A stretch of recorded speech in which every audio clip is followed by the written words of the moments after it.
Yo, what up, Wolfpack? This the Blind Wolf, and we back at it again. I'd like to thank everybody that subscribe, like, share, comment on these videos. I truly appreciate it from the bottom of my heart. All right, come on, Wolfpack, let's go on this journey. Y'all know I lost my eyesight July 7, 2007 while I was in prison. Well, I went through quite a few different things in prison that started before prison and even went on after prison. As far as like, when I was in B Block, I received a child support letter from one baby mother.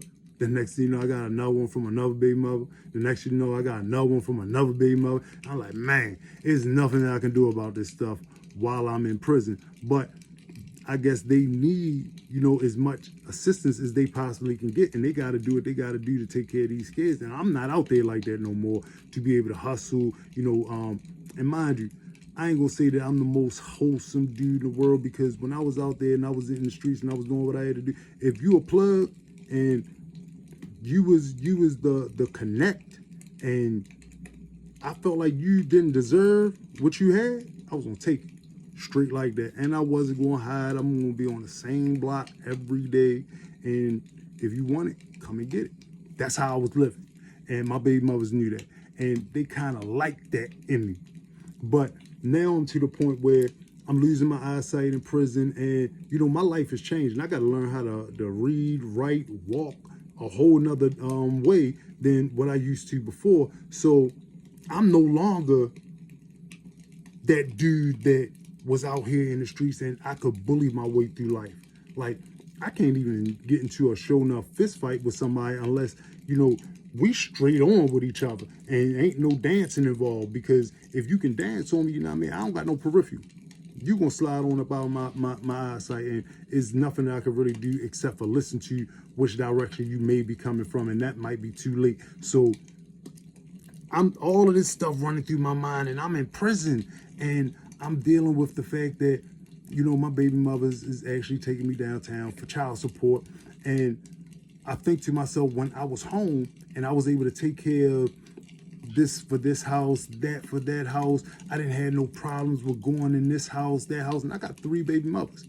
So it seemed like I was living a life when I was home.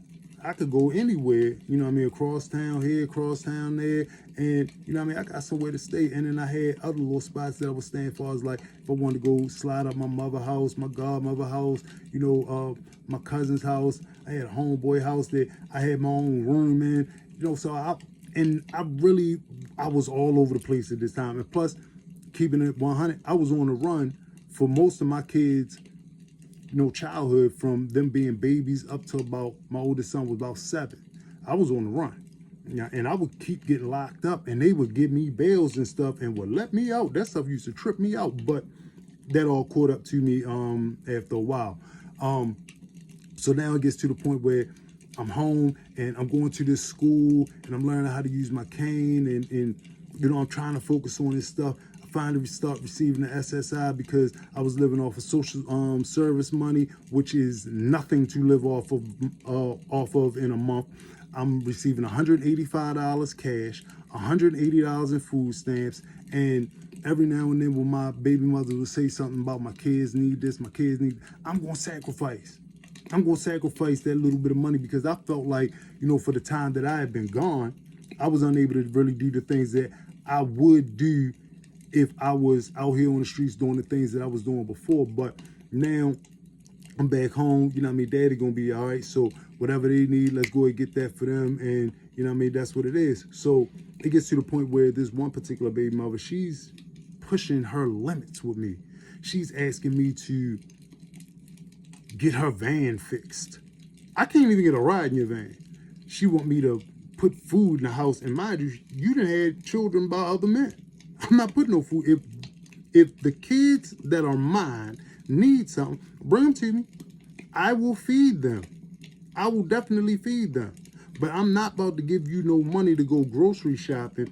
And it's only 2 that you're responsible for me. But you got 3 other kids that you done had since I've been gone away. And I'm not taking care of all of that. So it gets to the point where I'm telling her, like, I'll do what I need to do for them.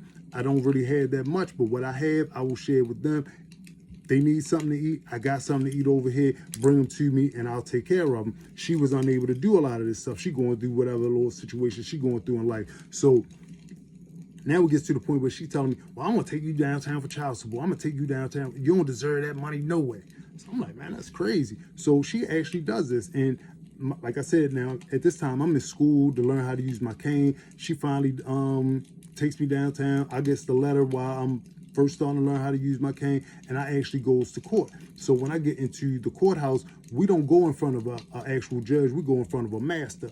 So when we get in there and we're talking, the master asked me what is my particular eye situation, and I let him know. I said I have advanced glaucoma and a severe case of cataract. So I give him all my doctor's paperwork from Wilmer Eye Institute. I give him all of my paperwork from Social Security, my award letter, and everything else. And he sees that I just started receiving this government assistance, and that I have a situation where I really do have to learn how to live all over again. And he turns to her and he asks her, what is it that you expect from this man that really can't do anything to take care of himself like that? She said to this judge, straight up, I feel as though he don't deserve anything. If he receiving some sort of money, that money should be mine. So the judge looked her in the face after taking like 5 to 7 seconds of, I guess, just looking at her, because I can't see what he's doing, you know, at this time. I'm just standing there at the table that I'm standing at. And he said, well, first of all, I'm going to close this case out. You don't owe any arrearage. You don't have to pay any child support for these 2 children going forth from here on out. And it's sad that you have to go through the situation that you're going through, you know, after losing your eyesight, and you're coming home from prison, and you don't even have any type of way of taking care of yourself. And he turned to her and said, now, to you could have went to Social Security with him. There are benefits that your children would have been able to receive just by being his children, and he's unable to do anything to take care of himself. But now all of that's null and void at this point in time, because this gentleman no longer owes any arrearage, and I'm going to close this case on out. So she walks out the courtroom and she's pissed off. I leave from out the courthouse, and I have to get back down to York Road to be able to catch the bus to get all the way back downtown, just to be able to get, you know, across town to where it was that I was staying for Blind Industries and Services of Maryland Apartments. Now, later on that day, I still call her and I say, listen, they are my children. I still will be here to take care of them, because that's what I always wanted to do in my life. I always wanted to be a dad. Like, that was my main thing growing up, because I didn't have one. So I still call her and let her know this, because it's not about her, it's about them. And she hung up on me. I mean, but before she hung up on me, she cussed me out something vicious. And I just sat there and I just listened. And I'm like, this is real clowned out right now, because you sound stupid. I'm willing to do what I can do to help the children, but you really just want my money in your pockets to do what it is that you want to do. And that's not how it worked out in this particular situation. And, you know, sometimes even when you think things is going the worst for you, you know, some sort of blessing come up out of the situation, which I didn't have to worry about that situation anymore. But the worst did come up out of that. Now she gets to the point where she's hiding my kids from me. She don't want to answer the phone for me. They don't have numbers to be able to call me. And I know that she's feeding them hate towards me, because by the time I finally do start being around my kids again, which they used to run and jump up in my arms, they couldn't wait to play with me and be around me. Now they talking to me different. They looking at me different, like I'm not there for them. But the whole time, your mother did this stuff to y'all. Daddy didn't do nothing but the best that he could to try to be there for you. And even if y'all had to hear these things through these videos, just know that Daddy did the very best that he could to be there to take care of y'all with sight and without sight. And y'all know this, as far as like with this particular set of my children, my daughter and my son, and that particular baby mother.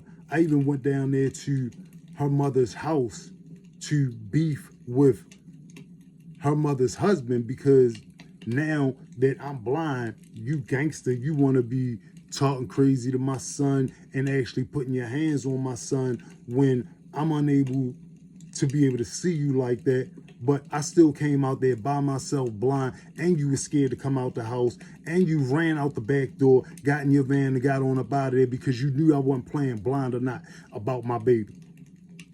And this is the stuff that, you know, most people don't think that you would have to deal with, you know, after being there for somebody for so long in life, and then they turn their back on you. And I'm talking about turning their back on you in the worst way.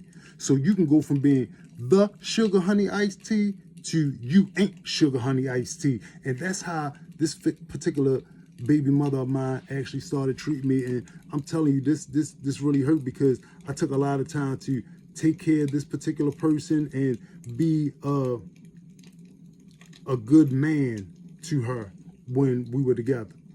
But after I started losing my eyesight, it's like I was living this living death.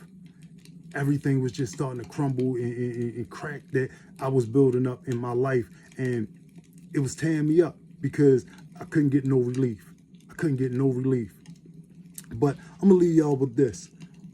Marcus Aurelius said, "It's not death that men should fear, but he should fear never beginning to live life." Well, I've started to learn to live life. And it's because I've gone through so many different trials. I've walked through that fire so much.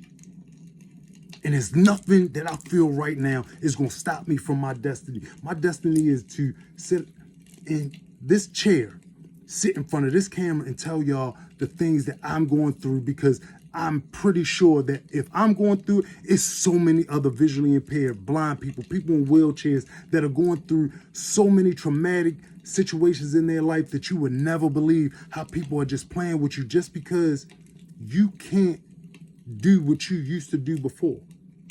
Now, I went from being totally sighted to not being able to see, not being able to do the things that I used to be able to do before and defend mine. So it's something that takes your happiness away from you. It takes your joy away from you. It takes the wanting to be around people away from you, because every time you turn around, you're starting to see somebody that treated you one way in life is now treating you a whole different type of way because you were unable to be the person that you was before. But the whole time they don't understand that you still got that drive. You just may have lost a gift that God gives us all. Well, some of us, when we come to this earth. And I'm not mad at that, because like I said, at this point in time in my life, I feel like people need to understand that there are people with disabilities and handicaps that are going through traumatic life situations indoors, their family life, their friend life, their business life. All of these things, you have some sort of trial or tribulation, especially if you're blind. Especially if you're blind, because you can't see to tell whether or not this person is telling you the truth or what's written on paper. You're taking everybody's word on everything. When you can see with some of the other different things, you can at least say, nah, I don't want this. No, I don't want that. But when you can't see, you're really taking the word of what the next person is saying, and it really do something to you. And especially when you going through all of this stuff, and then you got all of the people that you thought supposed to be there for you turn on you, and they not there for you the way that they said that they was when they was all fake lovey-dovey up in your face, when you was slapping that money on the table, when you was sparking them blunts up, and when you was taking them out, and y'all going to the trips and going to the mall and all of these different things. That love disappeared when you unable to supply these things for a lot of people in this world. So be careful with who it is that you put into your heart. Be careful with who it is that you say I love you to, because those words are really supposed to be action words. Really, I don't even like when people tell me that they love me no more. If you love me, show me. Marcus Aurelius also said this: the happiness of your life depends upon the quality of your thoughts. I got quality thoughts now because I'm living by them 5 P's. Proper planning prevents poor performance. If you properly plan for your life, you won't be going to prison like how I did and had to go through the things that I went through while I was up in there, them prison cells, receiving child support letters, not being able to see your kids like that and visits, not getting letters from your kids, not getting school pictures, all these different things that you're missing out on. And you could be going through some life traumatic situations up in there. You just might need that little extra bit of love from your peoples uptown. Don't forget your peoples that's in them joints. Stay in contact with them, because they may be going through some things that I'm telling you, you would never believe, let alone the prison politics.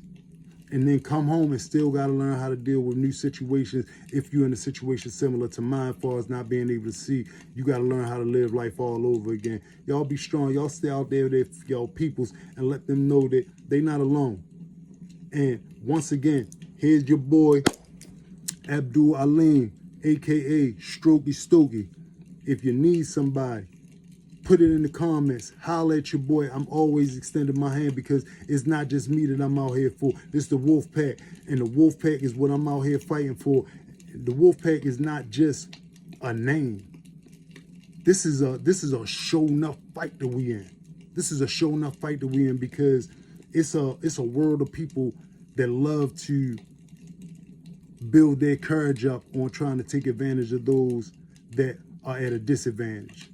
So Wolfpack, stand on up, because the Blind Wolf leading the pack, and I'm ready to run into this rumble with anybody that's disrespectful, harmful to a person with a disability, and especially these babies with these disabilities and that's going through these different things. Really put it into your mind that these babies need somebody to show them that this world is their oyster. They can still do things that can be perceived as unbelievable, perceived as miracles, because they are miracles.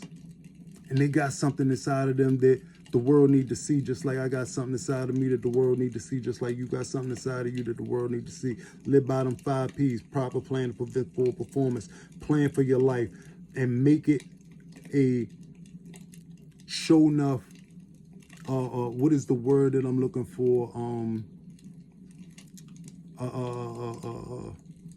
Life habit. I'm gonna say that, to keep on striving for success. Don't look for success in one spot, because the only true success in life is to keep on succeeding from one step to the next step. That's how you can say that you lived a successful life. So find something that you're passionate about. Find something that brings you joy in this life, and don't let nobody be the reason that you just say, I'm ready to lay it on down to the side. I'm ready to give it on up. Nothing is going to stop this wolf right here. I'm in this fight, and I hope y'all in it with me. Wolf Pack, stand up.